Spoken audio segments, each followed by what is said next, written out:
Alright, let's see if this is working.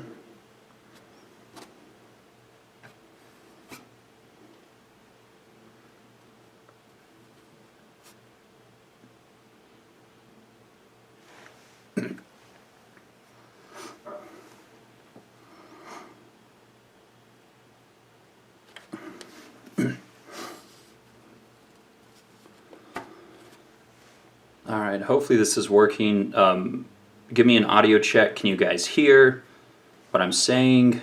Am I loud enough? Am I too loud? I'm doing all this on a new setup, so I have no idea how this is going to work specifically. So anyways, let me know if you guys can hear or see, or I don't know, whatever.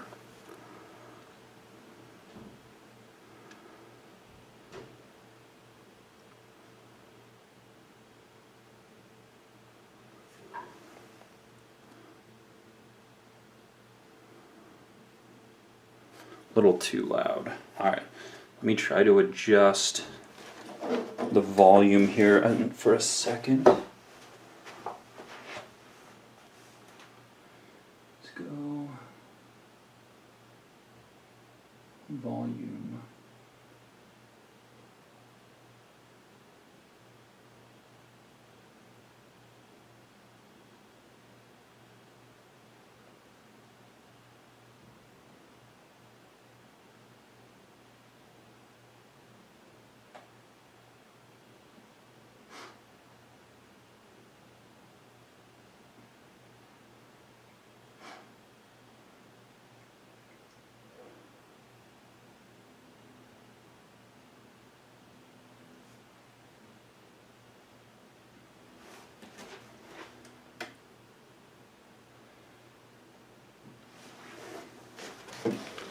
Okay guys, give me another audio check. Am I still too loud? I do still have my Black Bay. I'm not wearing it today. I have on my Aristo. So that's what I've got on the wrist at the moment.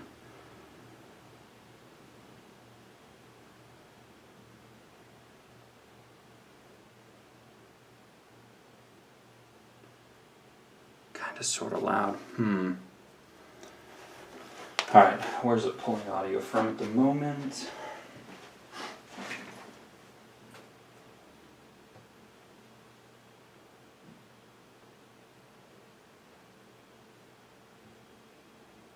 Here we go. Alright, I should have just dropped the audio or the volume, so let me know where the volume's at now. Okay, audio better now. Just drop the decibel range a little bit. I'm streaming from a camcorder to a laptop.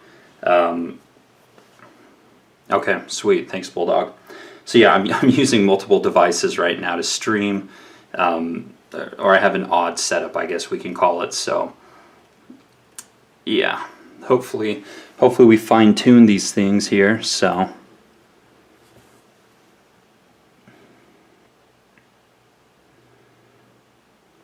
Okay.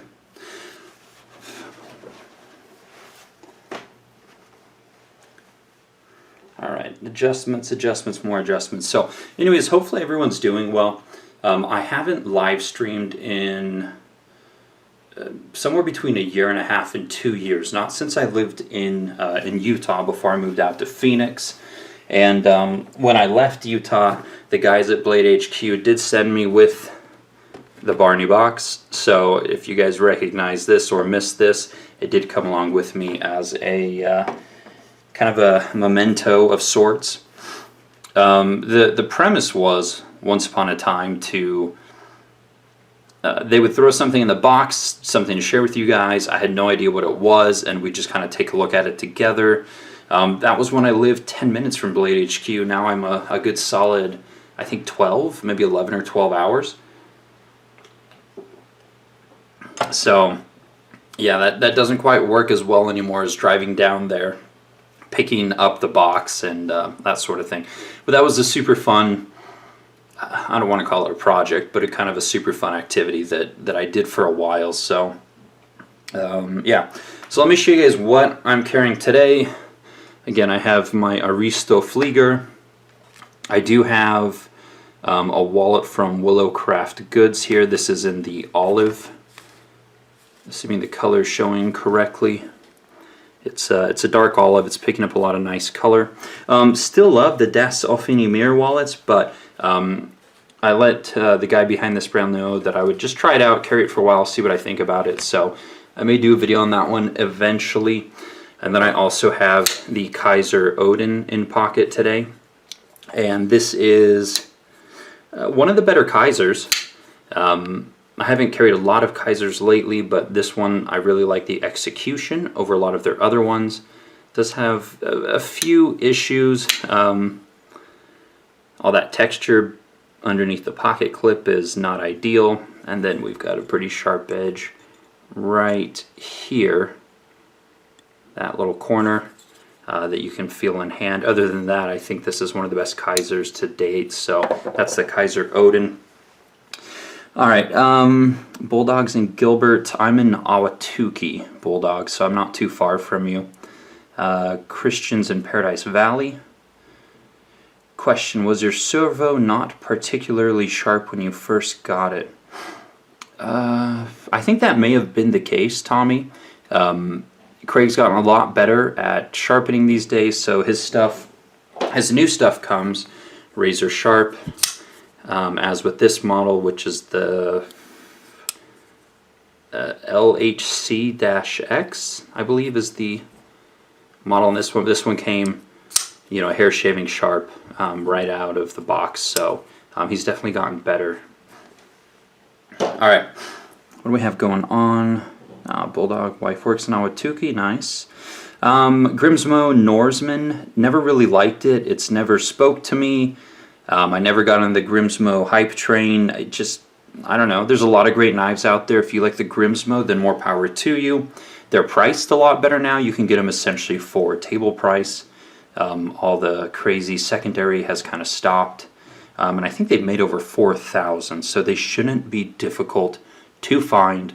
Probably for below table price at this point on the used market. It just never did it for me. Again, I don't know.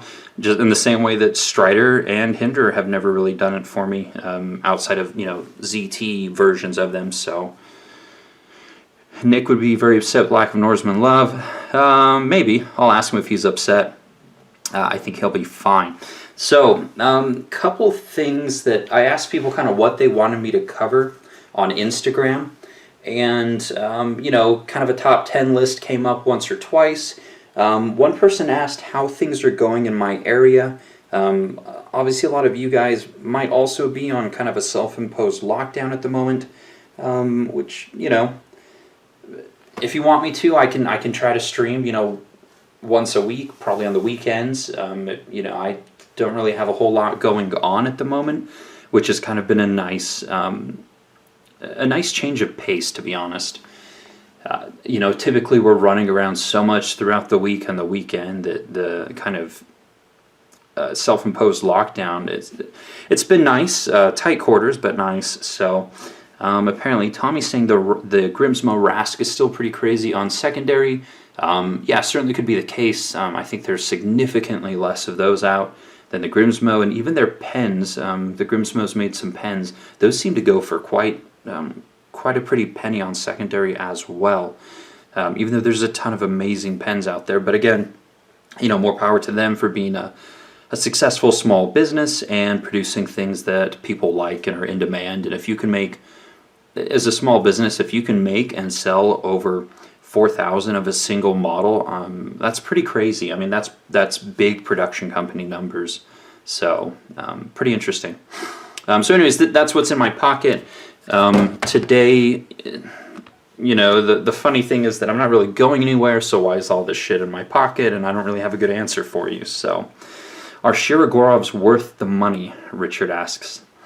The answer is yes, with a caveat. They are marginally better than all the other production knives. So you're getting something that's arguably 10-15% better, but you're paying probably, twice the price for it. So it's something that you should explore. if you have the disposable income to do it, but if you don't, it's not worth liquidating your entire collection to pick up one of those. There are plenty of other knives that will make you just as happy and perform just as well for a lot less money. So same thing can be said of Rockstead. I still have my Rockstead TEI. I still love it. Shiragawa versus Rockstead. Oh, that's a tough one. I love both. Currently, I am kind of infatuated with Rockstead, the Stingray inlay.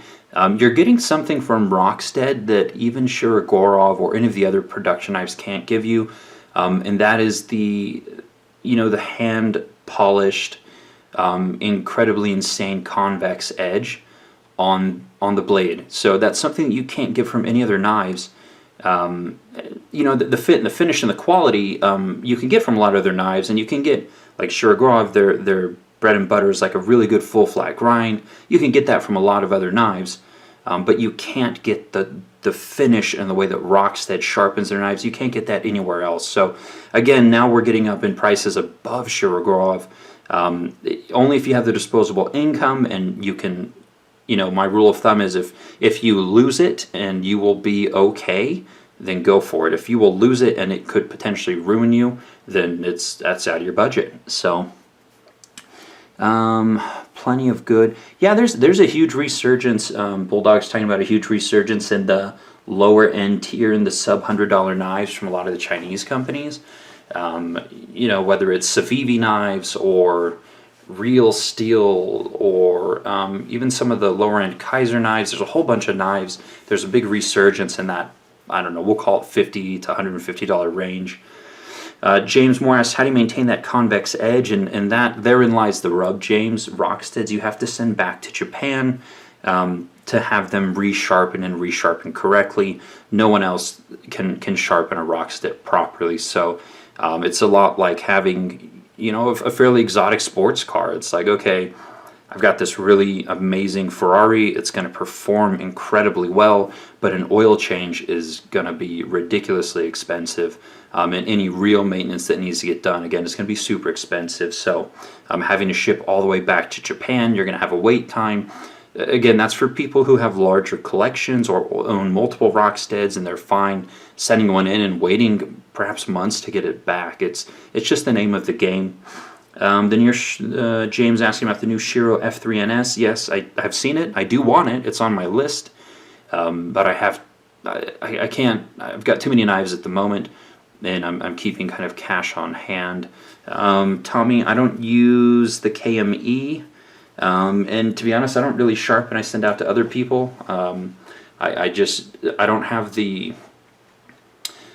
don't have the tolerance for when I make mistakes, so I don't really want to mess up my edges, and I rotate through so many knives that it's really not a problem, considering that everything I own is quote-unquote a high-end steel. So that's just me. That's just how many knives I have, the way that I collect.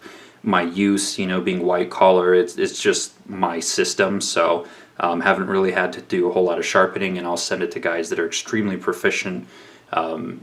I've sharpened before, and I ended up with like uneven bevels, and it drove me up a wall. I couldn't stand it. So again, first world problems. All right, a lot of great questions. Let me show you guys some of the new stuff, as I would typically do, that's come in recently. Having a ton of knives does sort out not sharpening. Yeah, that's definitely the case, Bulldog. So, all right, I'm gonna move this stuff out of the way. You guys don't want to stare at a neutral screen the entire time. Show you guys some of the newer stuff that's come in. Some of these have gotten videos, some of these have not. The Custom Knife Factory 520. Outstanding knife, amazing front flipper. I did a video on this one, but I thought it was worth showing you guys again. Mike at Custom Knife Factory did say that they will, in 2021, produce a version that's like carbon fiber and hopefully like stonewashed titanium in lieu of the Zerk and stuff, and so it'll bring price down, availability up, and so on and so forth. Now with everything that's going on in the world, is that potentially going to push back estimated completion dates of every project out there right now? The answer is just about. Even if you have the things that are made completely in the USA, there can be issues with getting screws or getting bearings or titanium, or there's a lot of things that come into play with a worldwide distribution and supply network. So it's going to be an interesting year, and people are definitely going to have to be patient with some of the projects they may have already put money down on, or waiting for. People are going to miss estimated completion dates pretty badly this year, so we're going to have to see how that works out. All right, so this one's pretty sweet. Another one from Custom Knife Factory, and this one has not gotten a video, but that's the Snafu 2.0. What an incredible integral knife.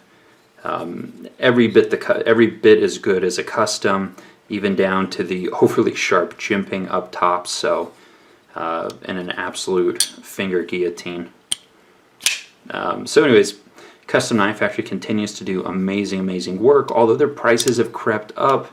Are the prices out of line? No, not necessarily, not with the quality of work that you're getting, but they are up there, so that's worth mentioning. So, newer-ish. This one. This is the Tepi Designs Hornet 2.0. It's actually a really cool knife in a lot of ways. It's under 4 ounces, and it has it over a 4-inch blade. And you have a steel liner lock on top of full carbon fiber handles that have been contoured, and it's well balanced too. Even though you have full carbon fiber against steel with a small liner, the knife's well balanced over 4-inch blade. Action's pretty good.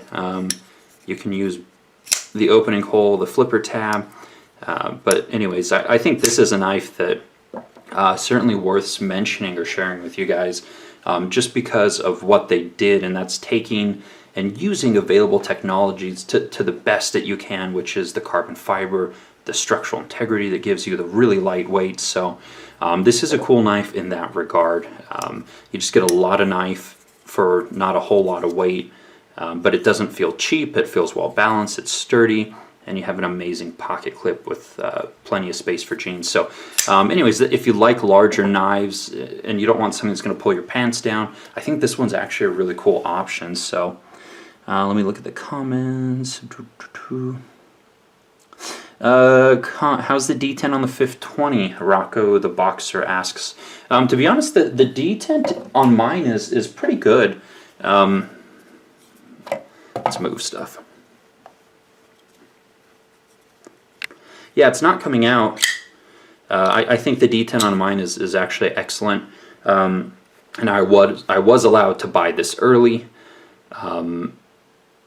Directly from them. I did buy it. It is mine. I did pay for it, but I bought it early, so one might argue that they potentially went through and picked out a perfect example.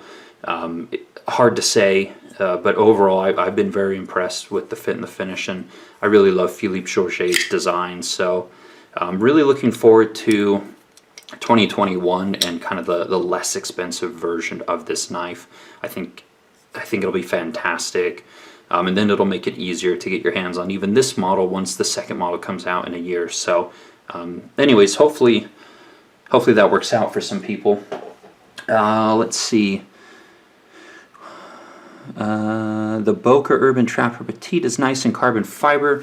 Yeah, some of those do look nice. I have not been the biggest Boca fan.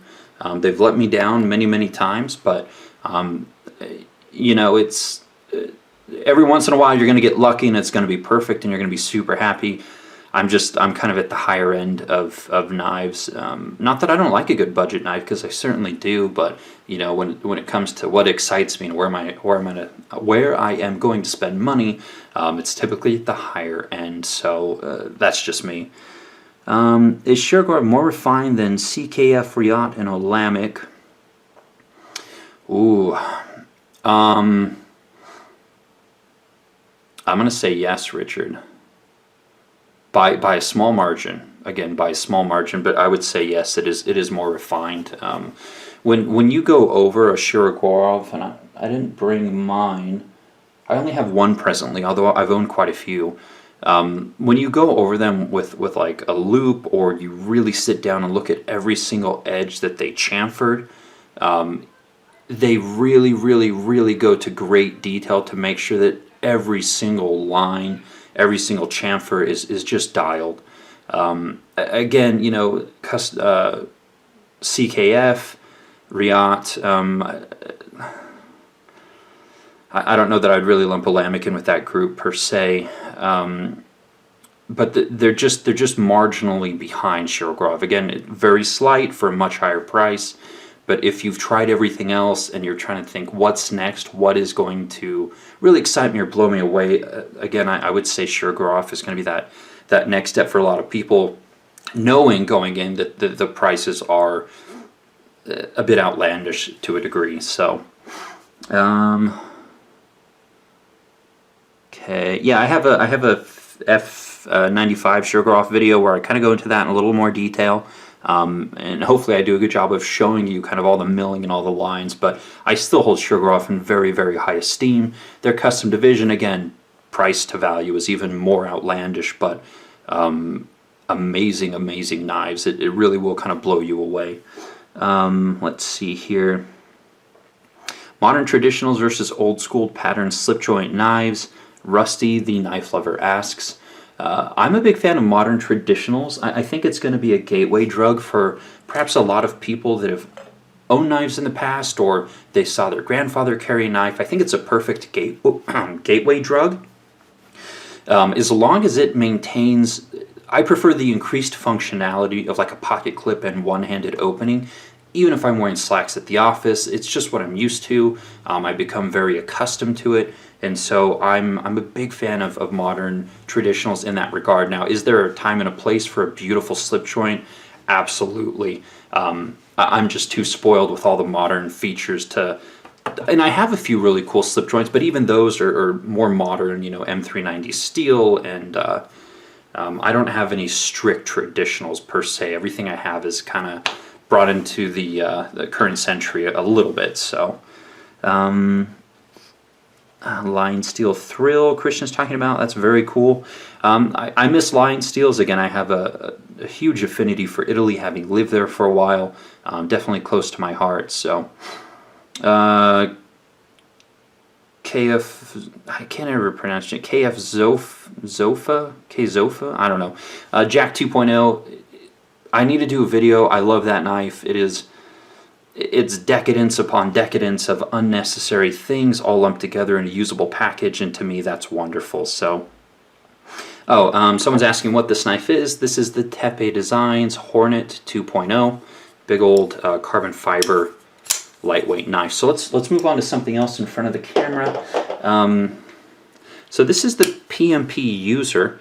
Speaking of slip joints, staying hopefully on topic here, this is a modern slip joint. Look at that thin blade stock on this knife, and does have a half stop.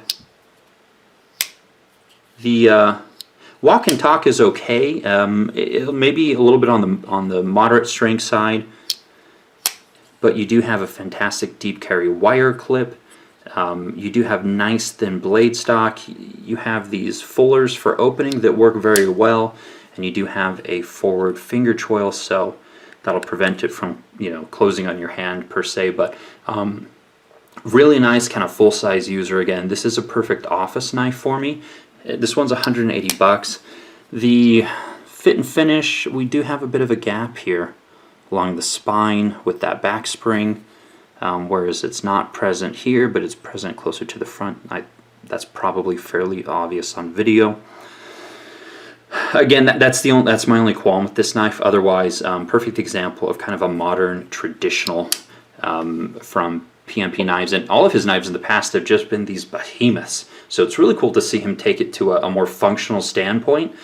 Great overall lines on the knife. Again, perfect for the office, packages, letters, envelopes, things like that. I'm really enjoying it for that intended use. So, all right, let's see. Two Sun Knives, Rocco the Boxer asks, you know, I've seen a lot of them. They just don't really have a strong footprint. And when I'm sharing things with you guys or even potentially recommending something, I feel like you're just going to be chasing a ghost sometimes with some of those releases. It's like, hey, go to this seller on eBay, and it's like, oh, look, but they're out of those knives. You know, for me to like spend time looking at something or doing videos, it needs to be with one of the larger distributors in the US, so I can easily say, hey, you know what, guys, head over to Blade HQ or GP Knives or Knife Center, any of those places to where you can potentially easily find the knife. I try not to spend too much time with stuff that's just completely down the rabbit hole. If it is a custom maker, and again, availability is super limited, at least you can follow that maker, and there's a procession of information and access to them. So, you know, there's that. Okay, some US custom makers that compete with Shiro. Ooh. I mean, it's going to be some of the precision CNC makers are going to compete with Shiro. You know, potentially Craig Brown, potentially Skiff Made, Blade Works. Enrique Pena does amazing work, no doubt.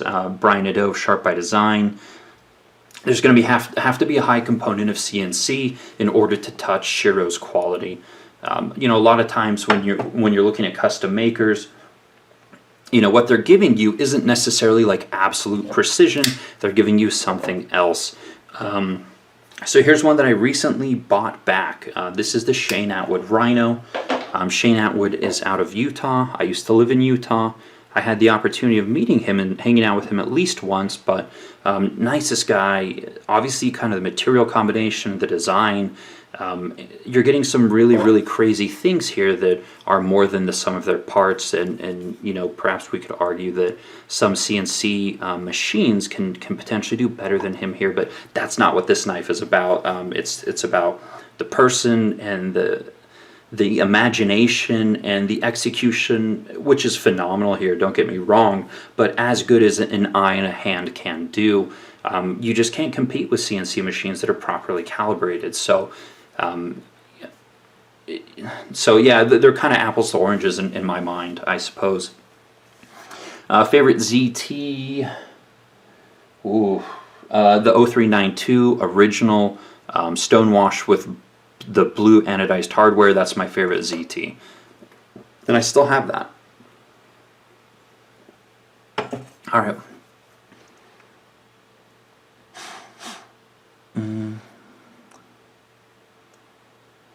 What do you grab if you cut something like a bunch of cardboard?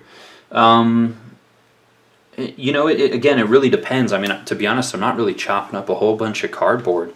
I don't know if that's a good or a bad thing, but I mean, if I was, I'd definitely pick up a blade that's like a stone washed, you know, again, like an M390.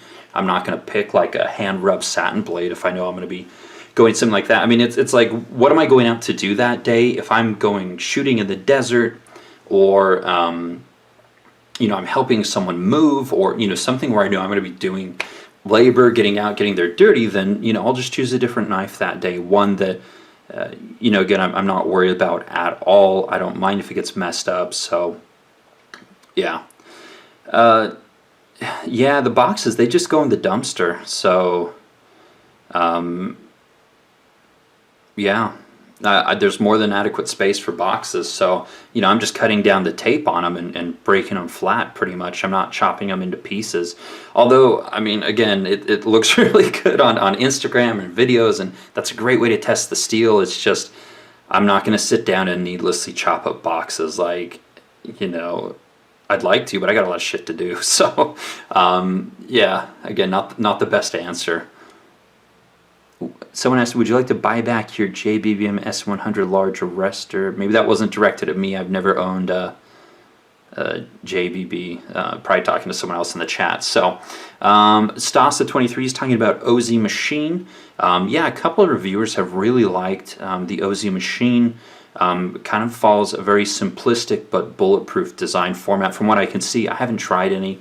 Another maker, and this one's on the table because it's a little bit newer with me, but another maker who kind of follows that same, you know, perfect user type of example would be like Jason Guthrie, and this model is called the Scout. I've actually heard some critique that his knives are too perfect as users to really justify the price, which it is a compliment in many aspects. So, just a thin blade stock, full flat ground. Jason, he only does like Damasteel or hand rubbed satin. I asked him for stonewash and he doesn't do it. I think that's something he should do because his knives lend themselves so well to really being used that, again, I love this hand rubbed satin, but I really think he should add stonewashing as an option, just so people feel even less hesitant to really use them to the extent that they're built. So that's along the lines of OZ Machine or what have you. So someone asked if I know Brandon Robinson, another custom maker from Utah. I don't. There are actually quite a few custom makers in Utah. Great scene, but there are a lot that do fixed blades, and I really have no use for fixed blades. So it makes it hard for me to really spend time like following or getting to know those makers. Again, I truly appreciate the craft and the quality, especially when custom makers are putting out relatively affordable fixed blades. I think that's fantastic. I think it's a great way to get into custom knives. But in my life and my use, I have little to no use for fixed blades, which is unfortunate. And so all of my time and energy is spent looking at folders. So Hilo asks about Fox knives. Quality is really hit or miss with Fox. They've had some amazing collaborations. They've had some amazing knives. They have that really cool kind of button lock around the pivot knife right now. I think the Radius or Radium, that I think looks amazing, but their quality's been kind of hit or miss, so I don't necessarily follow everything they do. Are ZT still better than Hinderer in terms of action? I haven't really spent, that was Kaz 23, 3, I don't know, sorry buddy. I haven't spent a lot of time with the new tri-way pivot. I think that is an ingenious development for just keeping down the number of SKUs that you have in your production facility. Someone asks, how do you like the trigger on that car? I find them nice but a little bit odd. I do have a car PM9. I've had a car P9 before. My friend has a car PM9. Once you get used to the trigger, I think the trigger is fantastic. It's a long take up, but has a really crisp break. So it's kind of like the grip on a Glock. Once you get used to that stupid grip that feels like a brick in your hand, you shoot them amazingly well. Same thing with the car triggers. Once you get used to them, they shoot amazingly well. And to Carr's credit, they were so far ahead of the single stack 9mm game that it's insane. But they got lost somewhere along the way when people were able to shove way more rounds into a single stack, thanks to SIG and now Glock's done it and a few other companies are picking up. So anyways, SOCOM Elite with carbon fiber inlays. The SOCOM Elite has been a super popular model. It looks nice. I hate the tip down carry. That does it for me. So thoughts on Striders? I mean, you have to give Strider credit for creating, or advancing the tactical knife market the way they did. I've just had issues with the continuous quality control over the years. One of the common phrases when I first got into the knife scene was, is that a good Strider or not? And that was a common point of discussion, as if it was okay. And to me, that was not okay. So, yeah.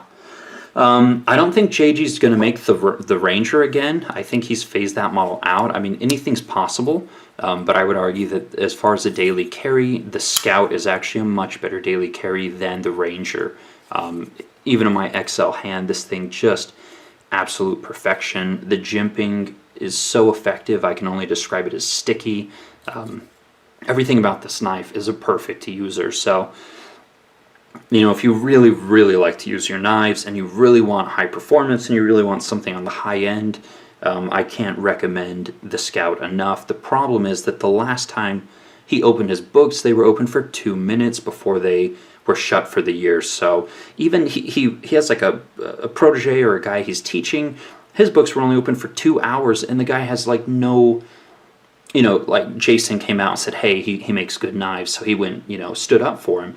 But at the same time, guys, completely untested, and his books were open for 2 hours before they blew out. So it really just tells you how popular and how in demand Jason Guthrie's work is. And again, that's completely merited by the quality and the design and the execution and everything he does. Again, any popularity that Jason has is completely earned, and he does amazing customer service. So I can't say enough good things about him as a maker and his knives as well. So props to him for just being a stand-up guy and an amazing maker and a good person. So, all right, another one that is new. I put up a post on Instagram about this one, but I bought back my Sam Johnston Navaja that I sold to a fellow collector a few years back. Sam built this one for me, and I sold it thinking, he told me he'd build another one for me someday, and then ultimately Sam passed away from a drug overdose, completely unexpected. And so I asked that collector if I could buy this back, and I bought it back for the same price I sold it for. So I'm happy to have this one back. Again, this is complete nostalgia. I didn't need it. Timing could have been better with what's going on in the economy, but it's one that I had to have back. So that's another newer one. Let's see here. Favorite knife in my possession right now. Ooh, okay. Well, we'll jump straight into that one because, nothing says I like a knife quite like having two of the same knife. So, arguably, my favorite knife right now is going to be the Beg Knives Osteo. Just amazing design from Jared Van Otterloo of Canada.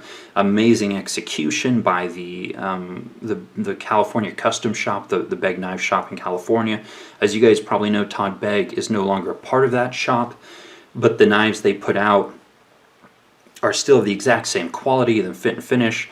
Here on this older one, you can see the TB logo for Todd Begg, and then here on this newer one, you can see just the Beg Knives logo. There's no difference in quality. They're both amazing. This one's a year older than this one. I think this was 2018. This was a 2019. But arguably my favorite knife right now. I love having this thing in pocket. And because I'm working from home for the time being, every day is jeans day, and so I've felt very spoiled as of late. So yeah. Scout's clip screws dug into my hand too much.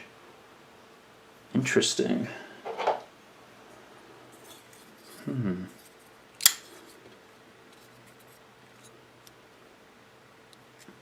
Now, I can't feel the clip screws at all. That's odd. Again, it's just a perfect example. Who said that? James Moore. Perfect example that everyone has different size hands. Everyone has different preferences. This is, in terms of grip and ergonomics, this is absolute perfection in my hand. I have no hot spots whatsoever. So again, just because I think it's amazing and it's perfect for me, doesn't necessarily mean it's perfect for you guys. So it always makes it a little bit kind of scary when people ask for specific recommendations, just because that is definitely an unknown. So yeah. Do you have a Gavco or plan on getting one? Joseph asks. Well, funny enough, I bought a Gavco a few weeks ago from a friend of mine, and this one is a pretty unique one-off modified Mako. I need to do a video on this one. My affinity with Gavco has a really long and kind of storied history, but this was actually a customer request, and that's extremely rare because Gavco does not do customer requests. But my friend Mike, who requested this one, he bought 20 or 30 different Gavcos directly from Mike, and so this was kind of an exception made due to the sheer amount of money that he gave him over the years. But this is a carbon fiber inlay. have a kind of a modified Tonto tip. When Mike got this one, I just remember thinking, man, that's like one of the coolest ones I've ever seen. It's one of the most unique ones I've ever seen. And so when he put this one up for sale recently, I had to have it, and he definitely gave me a bro deal on it, under the condition that if I do sell it, it does go back to Mike directly. So again, happy to have this one here with me. Any word on the Void XLs? So the Void XLs, Kane, are customs, as you probably know. I'm assuming you know.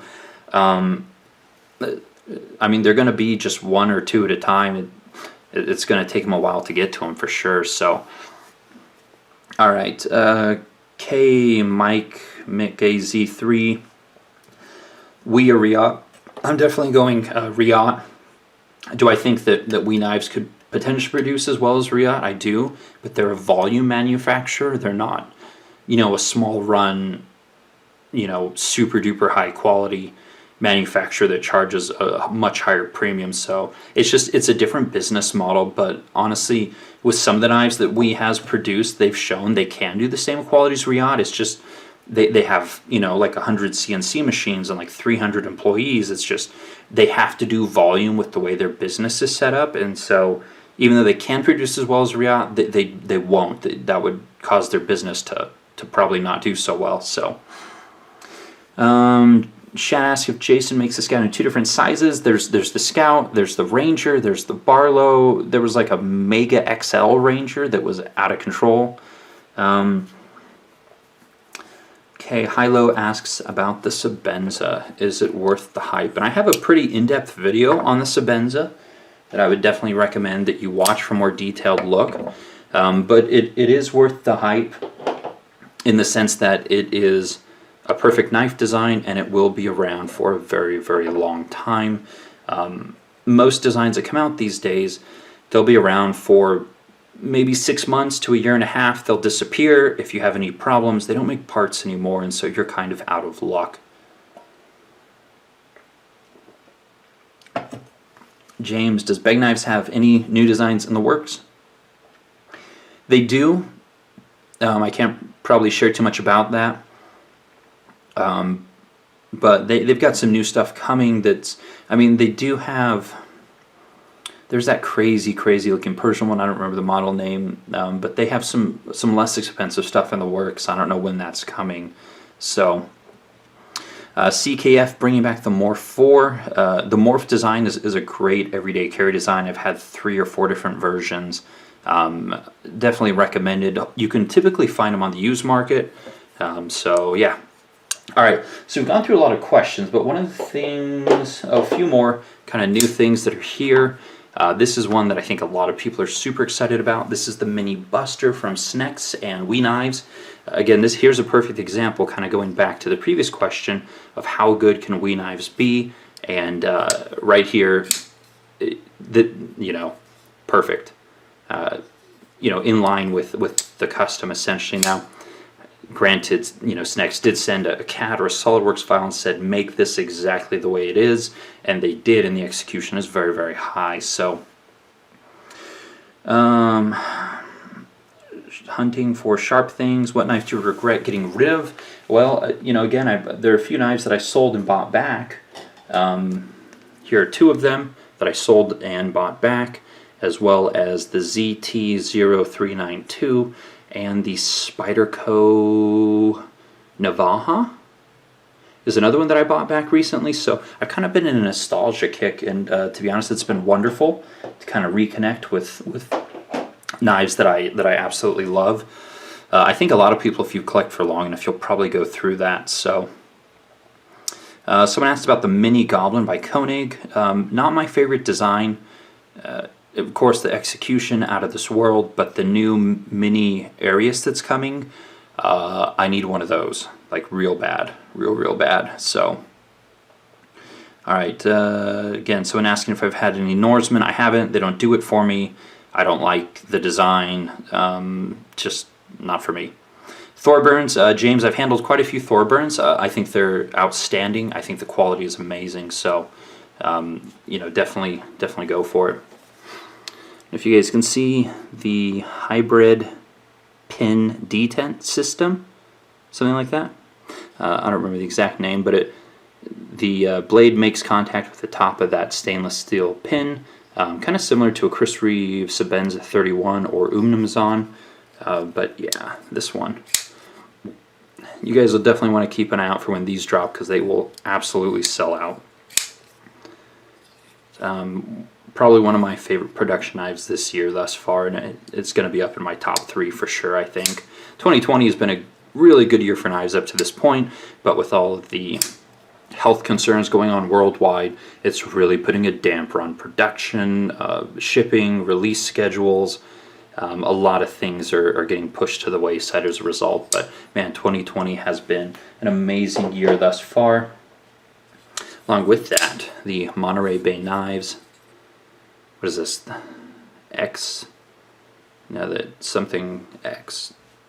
I can't remember. There's too many 3-letter names. I really struggle. EDC dash, I don't know. Anyways, another integral. Again, really thin blade stock. This one sold out, but they are bringing back more, so Monterey Bay knives. Let's look at more questions. No more questions for now. What else do we have? Here's something a little bit different. Picked up a, who's it from again? Edelman little necker. Look at this little thing. Really, really cool. Completely unnecessary. I have no idea why I have it, but it's just super fun. Dropping it. It didn't come as sharp as I would have hoped. It's definitely not hair shaving sharp, but a really cool little necker here that, you know, you could potentially wear while, I don't know, maybe jogging or something. So, all right. What else do we have? Some of currently probably my favorite everyday carry flashlight. Just because people are asking about my favorite things. This is the i5T EOS. Size-wise, it's right in between the i3T and then the M1T. This one's fine, but it always starts out in high mode, which kind of annoys me as far as like an everyday carry light. So this one uses a AA, this one a AAA. So currently my favorite, just kind of throw it in the pocket, not really care about it type of light. I've some custom flashlights too, but again, it just depends on where I'm going, what I'm doing. If there's one thing I freaking hate, it's these stupid clips, because my seatbelt always grabs this thing and then yanks it right out of my pocket. Pisses me off. Other than that, I like it. Alright. Do I collect watches? Unfortunately, I do. I have others that I'd really like to get. But yeah, it's going to be a while. Alright, Michael corrected that this is the XLC. Extra large everyday carry. So, yeah. Really, again, Monterey Bay Knives has been killing it. They've done a lot of really, really good releases. And I thought I had it here with me. Here we go. I think the sprocket, their other release, especially in carbon fiber, is also fantastic. So they've done a really good job. The manufacturer they use overseas, who they don't really state who it is doing a really good job on the quality. At least what they let out the door, you know. So very cool pieces. All right, what do we have going on? Eagle Tac, James. I haven't tried any Eagle Tac flashlights. So Mark's asking about my latest watch acquisitions. Haven't been any in a while. Again, the price, you know. Yeah, it's I don't know when. Maybe I'll get something else this next year. But the pieces that I want are all, you know, kind of in the 4,000 plus range. So it's going to be a while. Other priorities at the moment. And I don't really want to sell off any knives to do it, so there's that. Alright. Someone asked me to make a list of top 10 everyday carry knives, so I grabbed what I think are some of the better everyday carry knives that at least I have here. in my collection, so I don't know that these are all going to fit in frame. How many do I have? 1, 2, 3, 4, 5, 6, 7, 8, 9, 10. All right, so we're gonna go over kind of the top 10 recommended everyday carry, and as you guys can see here, there's quite a specific kind of size range here. I personally think that kind of the 3.25 inch range to the 3.5 inch range is probably the best overall size for all people in terms of everyday carry.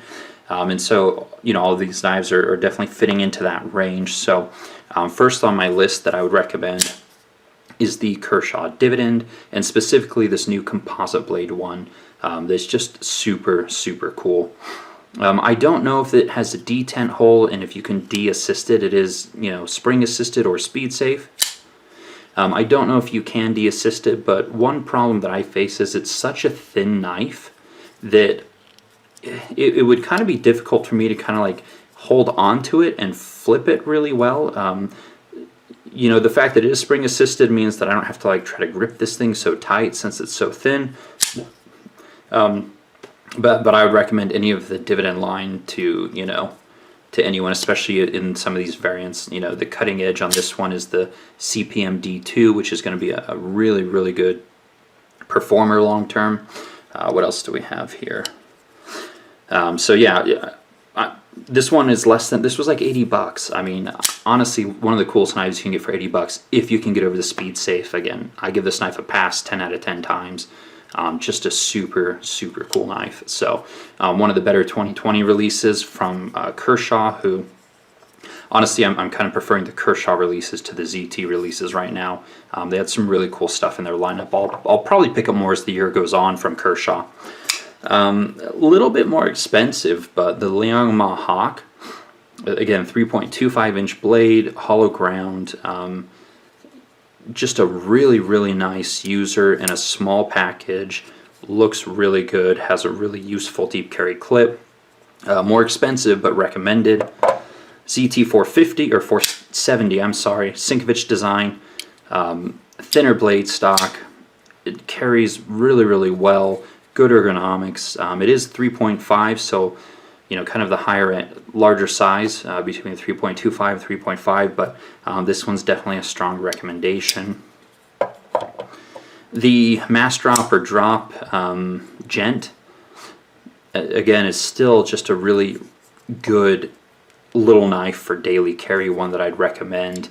I don't know what's going on with drop these days or what they're doing over there, but I think these are really good knives, especially for the money, so always a recommendation.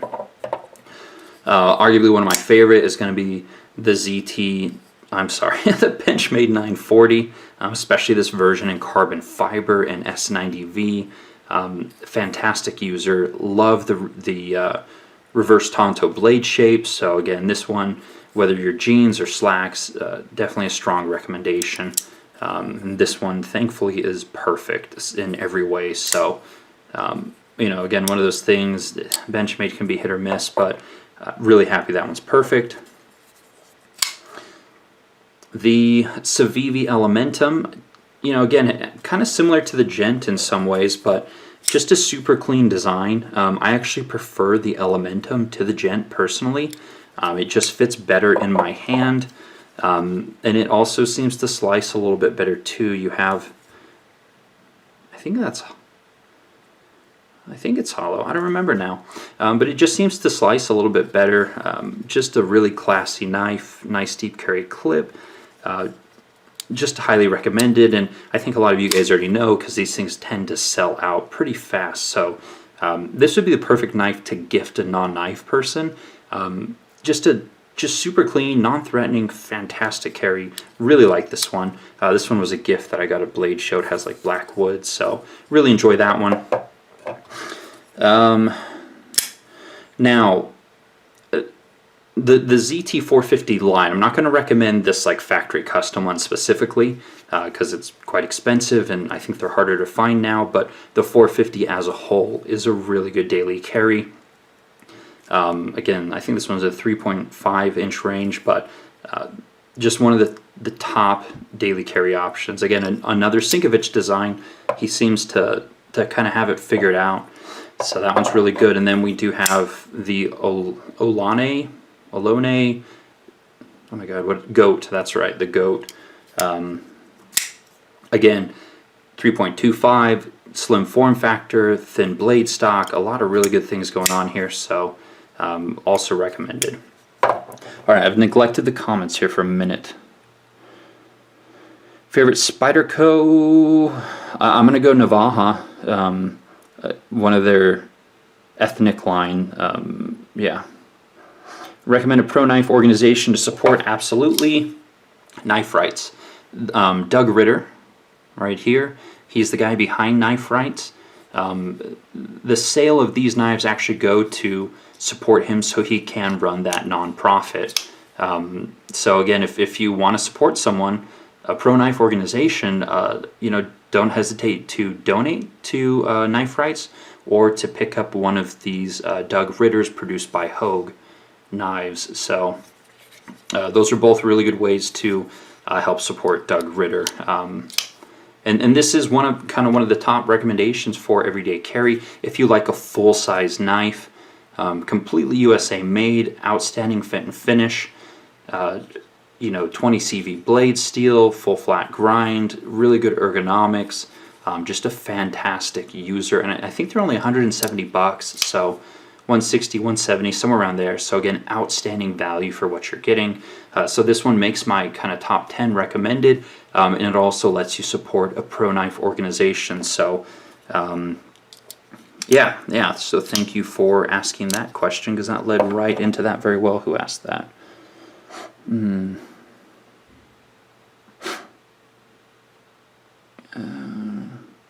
Haas Arrest. Have you ever bought a custom ballast song? No, but I'm friends with Eldon Tally songs. He makes some really cool custom ballast songs, so I would buy one from him if anyone. Let's see here. So that was Works For Me asked about the pro knife organizations to support, so thank you for leading right into that one. Thoughts on the Bug Out? Bug Out, again, just like the Elementum, is just kind of a no-nonsense, very approachable knife to, especially to buy for non-knife people. I think the newer ones that use that composite carbon fiber material are probably going to be better overall. But yeah, it's a super clean design. It's one of the best sellers currently for Benchmade knives, so you can't go wrong. Hopefully the one you get has good centering and so on and so forth. Okay, let's see. Spyderco Sage 1. Yeah, I've had a Sage 1. I think that was the one in carbon fiber, right? I actually gifted one of those to Tristano at the Urban Gentry. I gifted him a Spyderco Sage 1 because I wanted him to have just a really nice knife, because he was carrying a Benchmade with serrations, I don't know. I was like, he needs a better knife. I think he carries that one from time to time, but not all the time. So, let's see. I'm just scrolling through the comments right now, guys. Rubicon 81 finally checked an Arius off my list. Great choice. I can't wait to get a new one at some point. I've bothered Bill about making me a custom for a long time, or another custom for a long time, so we'll see when and if, but fingers crossed. Alright, Ahmed Javed, love your vids. Thanks, man, really appreciate it. Okay, yeah, the Sage 1 is carbon fiber. So, alright, let's see what else do we have on the table. I think that's most of the stuff that I had on the table, most of the stuff that I wanted to cover. Let me take a look. I think there were a few other questions. I know one question someone asked is, how are things going in your area with kind of lockdown and stuff? And I don't know, to be honest, my wife and I will go to the grocery store, like if they close at 9, we'll go at like 8:30. So we're trying to avoid as many people as possible. I would love to do a Costco run, but I have zero patience to stand in line and deal with that bullshit. So I'm less worried about getting sick and more worried that I would just not be able to deal with all the people in the lines and craziness. And if someone shoved me for toilet paper, they're gonna get it. So yeah, I don't know. I mean, I'm pretty good at staying home and like self-isolating anyway. I'm fine with interacting people, virtually, but face to face, I try to keep it to a minimal, right? Let me look at some of the other questions that came up. Now, the question, one thing that I was talking to a few people about is kind of how all of this is going to affect the knife industry.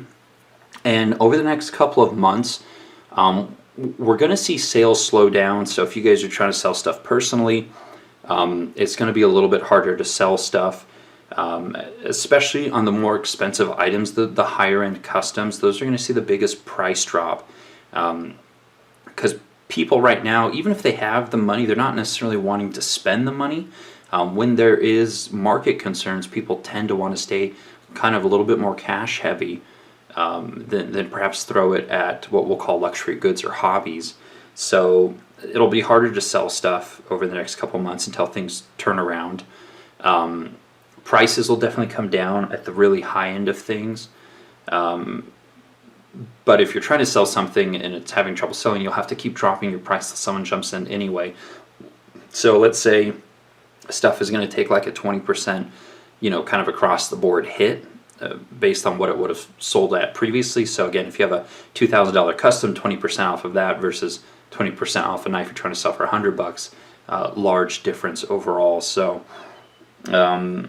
yeah, so it really depends on when the market turns around. Again, even if people still have cash, they're not really going to want to spend it. And then a lot of people in the service industries, their businesses are closing for a month. I tried to order lunch from somewhere the other day and called, went on their Facebook, and they're like, hey, we're closed until further notice. It's like, okay. Anyway, so that's how it's going to affect the knife industry.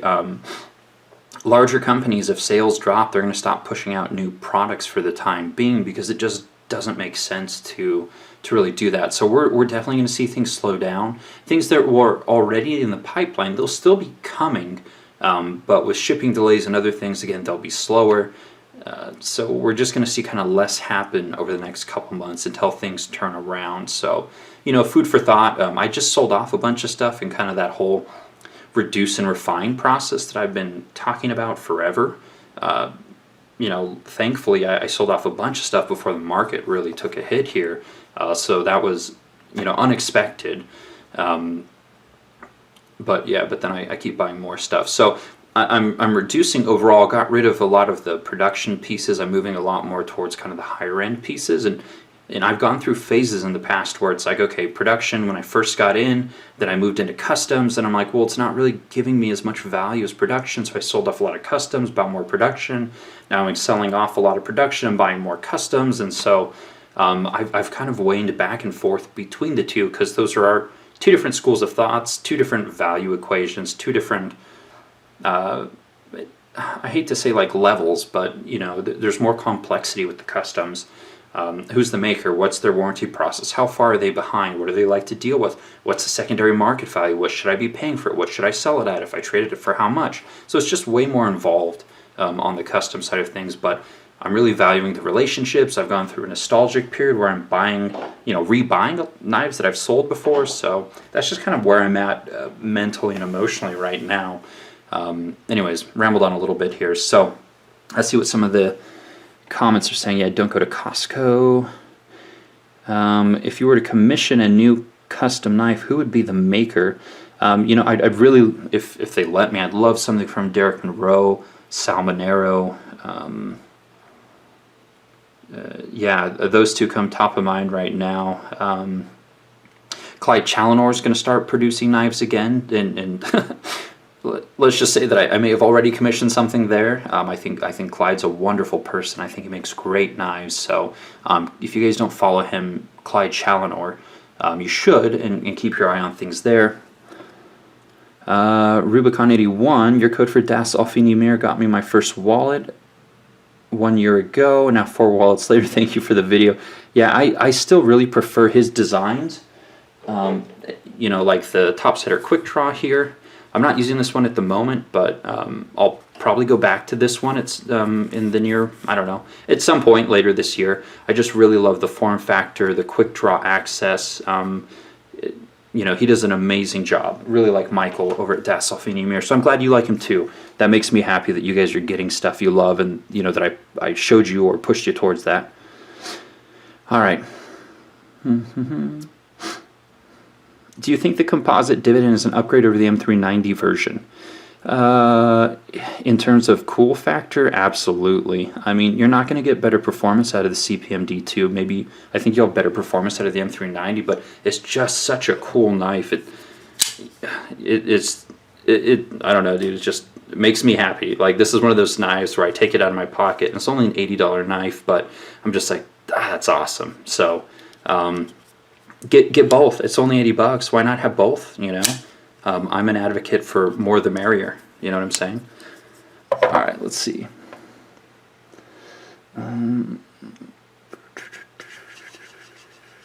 What is the most prized knife that you would never get rid of? You know, again, it's probably one that I just bought back, and the reasons are not rational at all. My Sam Johnston Navaja, he made me this knife. He's passed away. He will not be making any other knives, and so this is to remind me of him and our friendship, and you know, the time we spent together at the shows, and you know, we shared hotel rooms at the shows. So yeah, it's prized in that sense. It has the most emotional value to me right now. So you know, it won't ever go back up for sale. Now, if my house burns down and someone's offering me, you know, a couple grand for it, then that's a different situation. But presently, I won't ever get rid of it. So, Monta Watches, James asks, good value. Overall, I do think they're good value. I had to send my Monta Ocean King back for warranty service. They quoted me 2 to 3 weeks to have it turned around, and it's currently been 6. So I'm not quite thrilled with them at the moment. Because they failed on the first service quote, and then I emailed them and said, hey, where's it at? And they said 1.5 weeks, and that passed this last week, and that still hasn't come back to me. So they've failed twice on their service quotes for servicing. So at this point, I'm just going to wait and see how long it is. But I'm not very happy with them for the moment. So yeah. What are your thoughts on the new BRS folding knife lineup? Hilo asks. I really like the guys at BRS. I think they're fantastic guys. I think they really put their community first. The new Integral looks pretty cool.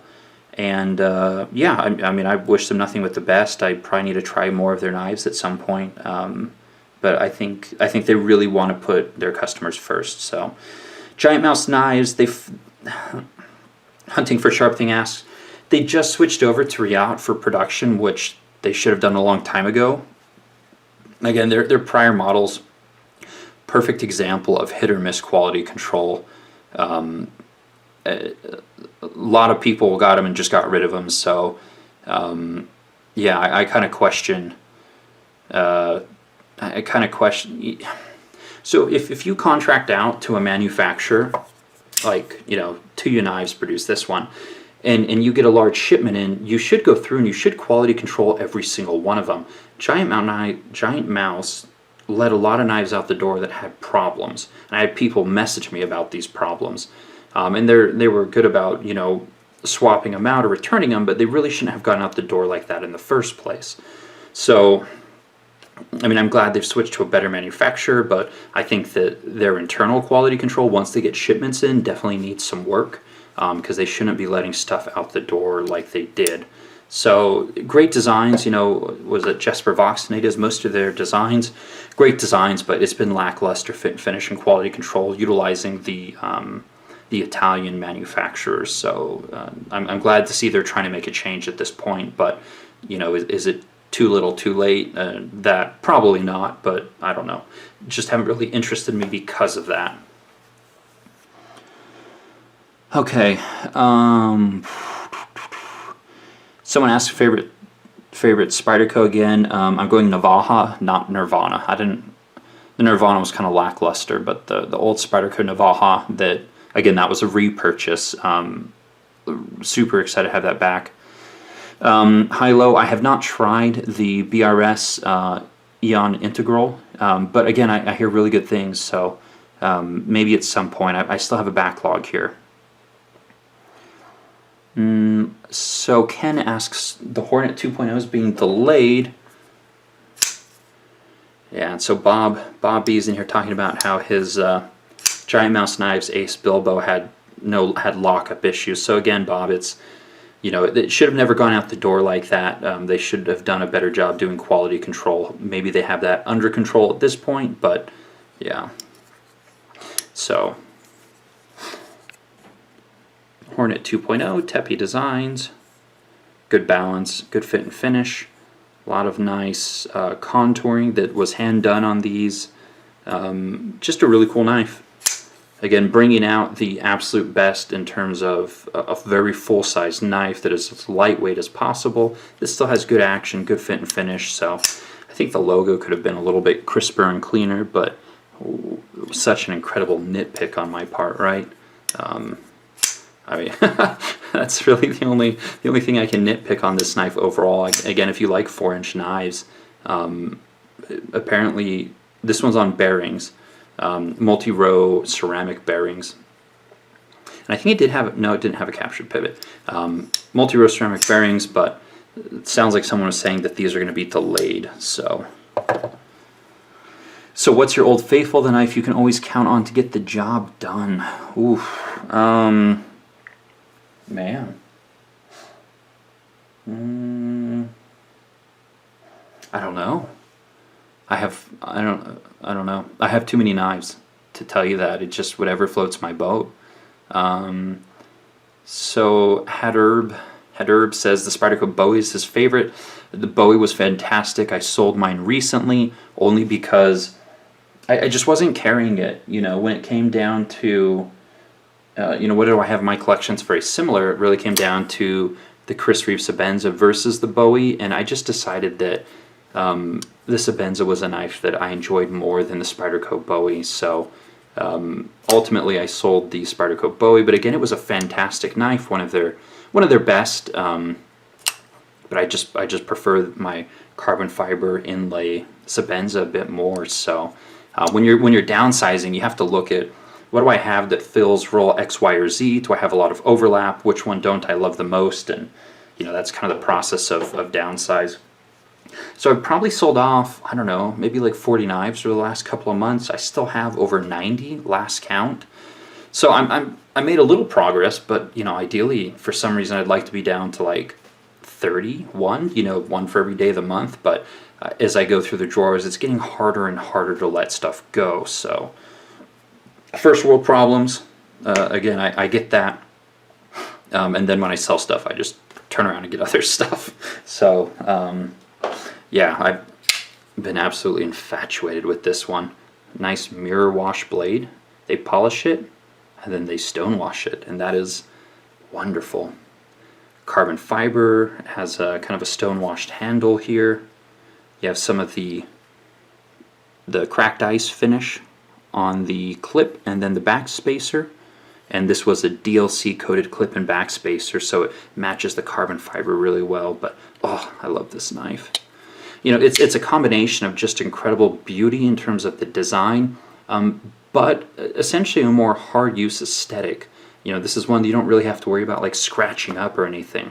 Dropping, sure, you're really gonna F this thing up if you drop it, but just the lines are what make this knife beautiful, not like highly polished Damascus or, you know, stuff like that. So this thing's been in my pocket for like 3 or 4 days straight, and it doesn't want to leave. It's just oof, so good. Granted, you know, the green micarta is no slouch. I honestly think like green plus like satin titanium, or you know, like satin steel, green and silver is just such a good combo. It just looks absolutely amazing. So hopefully I don't know what quality this is streaming at right now, but Really hope the camera and lighting is doing this thing justice, because it's just, oh, it's so good. So good. All right. So James asks, is Todd Begg himself still making new knives? And the answer is yes. Todd Begg left Begg Knives, moved to Texas, joined the Knife Makers Guild, who Jerry Moen was the president of, or perhaps Todd was always a member, but he's now producing, Todd Begg custom knives. So he's making custom knives, but he has nothing to do with Begg Knives of California anymore. He separated and left and went to Texas. So, yeah. So these are still produced in California by just a small handful of guys who are highly talented. And again, this one is a 2019. This one is a 2018. I think when Todd was still with, the California Custom Shop, there was no difference in quality here. Just every bit as good. So, again, some family drama. I'm a big fan of what they produce, though, with Begg Knives in California. Just a really big fan. So, yeah. All right, let's see what else we got going on here. We've been streaming for a little over an hour now. Hilo wants to trade for my Benchmade Freak. The Benchmade Freak kind of follows the same format as like the Doug Ritter here. It's one of Benchmade's kind of better knives in the last little while, so quite similar to this one in some regard. Favorite front flipper? Who's that? Kieran Blair asks. I mean, the 520 currently is up there. I would love a custom from Philippe Georget, because it just takes this and elevates it even a little bit more. But the secondary prices are a little crazy, and I already have this one, so why would I pay, for something 3x the cost of this that's just 5% better? So, yeah. What's up, 7 Ready? Bearings or washers? Depends on the application. The Jason Guthrie Scout is on washers, but they're made one at a time, and he's ensuring, absolute perfection. The custom versions of the full-size Buster were on washers. These ones are on bearings. But again, if you're going to do washers and you're going to do them really well, I almost think it has to be a custom. Otherwise, just give me bearings and it'll... I think bearings are easier to do at scale and have a really good action. I think if you have a custom maker doing washers, you can get some really, really good stuff out of them. But I'm going to say bearings for most people. I think washers are almost the exception these days. And again, hopefully it's a custom. Did you do a risk check yet? Aristo Flieger, German-made watch. So... this one's kind of a go-to. Field grade bodega. Yeah, I kind of want a California custom shop bodega. I'm looking around, but not looking to buy. Just looking around. Who or what got you into knives? Probably an affinity for guns and the overall concept of everyday carry. Maybe nothing fancy if we go back far enough. So, all right, just trying to look through the comments. Eric's thinking about doing a regrind of a knife, ZT640, micarta scales. Thinking of doing a regrind on a knife. Protect Mordax. The question is, why are you regrinding? Try not to spend money doing heavy mods on production knives, because it's like modding a car. You're never going to get your money back out of them. I would say, pick up a custom that you like that's more in line with what you want, and then you're just not... I mean, if you're going to keep it forever and you're sure you're going to keep it forever, then go ahead and blow the money. But otherwise, I would say, be careful how much you spend modding production knives. I went through that whole phase. I blew tons of money, and every single one of them I ended up selling. I have never kept any of my production knives that I customized. So, yeah. What's your favorite thing about Clyde Challenor? Wonderful person. Always love seeing him, always love chatting with him. He makes some really great knives. I have a Talon, I have a Raptor, and then I have a Viper. So I have 3 from Clyde Challenor. I don't have 3 from any other custom makers at this time. I don't have any custom Olamics. Just haven't really loved anything they've done lately. Favorite Liang Ma model? Oof. That one's tough. Liang Ma creates a lot of really good models, and I really like them. Holy moly. Favorite Liang Ma?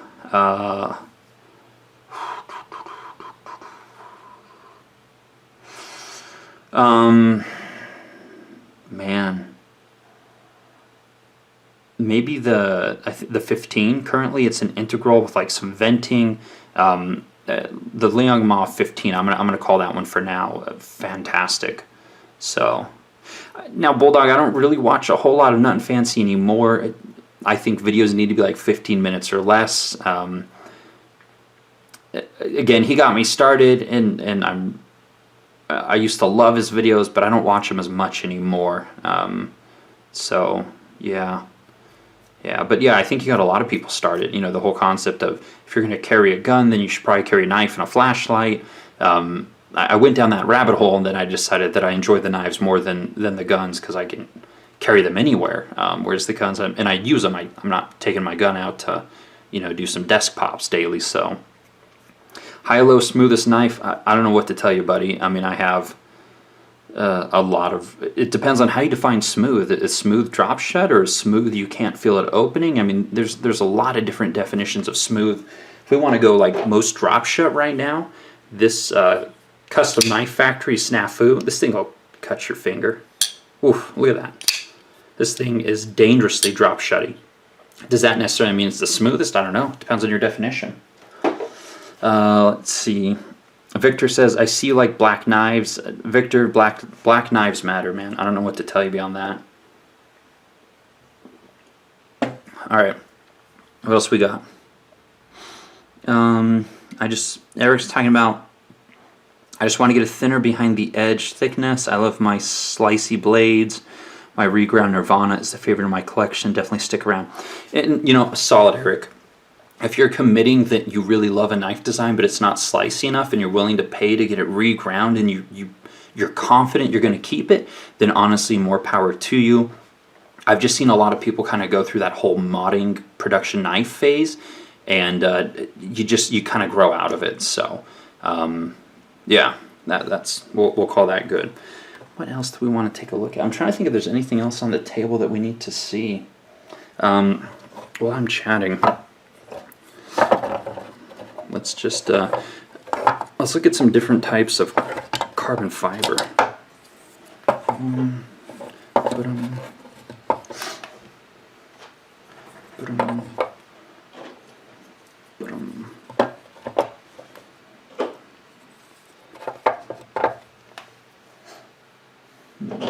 Couple different types of lightning strike. This is like a silver lightning strike. This is a bronze or copper lightning strike. Getting it in the right light certainly helps. So, alright, we're going to move that one out of the way. It lost its spot. Then we've got some marbled or shredded carbon fiber. Guys, I really like carbon fiber. I really, really do. Even after all these years, I'm still just a huge fan of carbon fiber. It cleans up really easy. You can wipe the knife down. You know, I'm a big fan of micarta too, but you kind of have to clean it after a while. It definitely gets dirty. So just still loving carbon fiber. So there's a pretty nice smorgasbord of different types of carbon fiber here. Yeah. All right, what else do we got? Brand Quiet Carry Good. I haven't tried any. They look okay. What's the next step in your collection? Dude, at this end, I'm just going really high end. I don't mean to. It's just the things that really interest me. You know, I've got 2 Astios. I really want. There's a third one that I want, but it's like $2,700, and that's more than I spend by quite a bit typically. I'd love at some point, again, not right now, but perhaps a bodega from the California Custom Shop too. I'm just really crushing on bag knives at the moment from California. So LHC-X. What's up from Greenland? What's up, Raven Tree? Quiet Carry is awesome. 7 Ready saying, I believe him. What maker has the best fit and finish and quality control in your opinion? I mean, the best fit and finish. The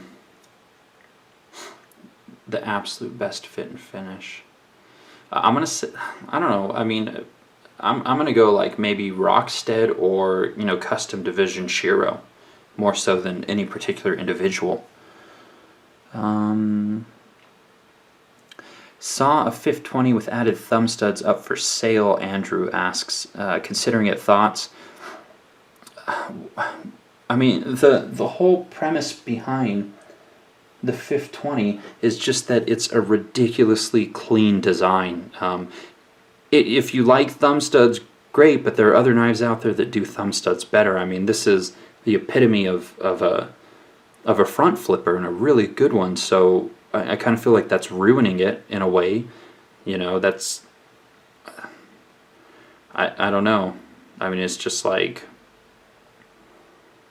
Yeah, that's like putting ketchup on a steak, in my opinion. If it's your thing, it's your thing, but why would you do that? So, I'm going to go no. I'm going to go hard pass. Is carbon fiber that's well done worth it? I hate slick overlays. Yeah, Victor, there's a lot of different ways to treat carbon fiber. Just, I don't know if you can see the texture between these two, but the way that Craig finished this gives it a lot of actual texture. This one has less texture, it's smoother. So you can do like blasted finishes, you can do polish type finishes. There's different finishes you can do, but this knife has such amazing ergonomics that it doesn't matter if the carbon fiber's slick. It's, so it really comes down to a knife by knife and the way they finish the carbon fiber. Ooh, Wingman EDC, Sean asks. I like Wingman EDC. They are expensive, but you are getting the kickstop mechanism that I think is awesome. They're made by Riot, so the fit finish is really good. Are they priced a little bit high? I'm going to say they probably are. But if you're willing to spend that money, you're not going to be disappointed when you get them. If you can get them used on the secondary, more power to you. But the kickstop is just such a cool mechanism. And I'm really glad to see if you're going to bring something like the kickstop to market, don't give me a shitty production knife. Like, give me a really good one, even if it costs more. Like, do the mechanism justice. That's really my thing. If you're going to bring something super cool and unique, again, not necessary, but cool and unique, don't give me a crappy production knife to do it with. So that's my opinion, very biased opinion. What's the most innovative way to sell a knife? If you beat him on Madden, if you lose, you give him 100. I don't really, so Rit, I don't really know if that's an innovative way. I will tell you guys that if you do put a knife up for sale, I always include a video with the sale post. If you don't include a video, you're going to get 100 questions of, can I see this angle? Can I see this angle? Can I see this angle? Can I get 10 pictures? Can I get 20 pictures? So if you do put a knife up for sale and you don't have a video in good lighting with it, you're just inviting a whole lot of back and forth and wasted time. So, find some good lighting under shade, right? Get a good video and post it with the sale ad. That way people can just look at the video real quick, and if they are interested, they're going to say, hey, I'll take it, or say, well, they'll message you and haggle on pricing or something. But I hate getting the request for like, hey, I saw that post, can I get like 30 pictures? Oh, can I get one from this angle? It's just such a waste of time. So that's my recommendation. If you don't have a video with something that's for sale, you're just wasting your time, if that makes sense. So Sharp Eye Design does have crazy good fit and finish, James. I think his stuff is fantastic, so definitely go for it. Works for me. Thanks for answering my pro knife question. Just ordered the Doug Ritter RSK. Awesome, dude. Good for you. Thank you for supporting Knife Rights and Doug Ritter. And it's a freaking awesome knife. So I think you're going to be really stoked. Just you know, you did good, but it's an amazing knife nonetheless. So yeah. Victor Hernandez, did you give birth to Dr. Frunke? Not that I know of. I don't even know what that means, but sure. I don't know, man. I don't know. Okay, 7 ready, MDDK, great knife kickstop, well so balanced, Dr. Deathmail's model. Yeah, so Wingman Knives is coming out with that, oh my gosh, I can't think of his name. It's like the Volt or the Jolt or, I don't know, Iglesias, is it Enrique Iglesias or something like that? They're doing a collab with him that looks really awesome. That might be the first one I buy. We'll see. Any hesitation on buying Chinese knives after this whole virus craziness?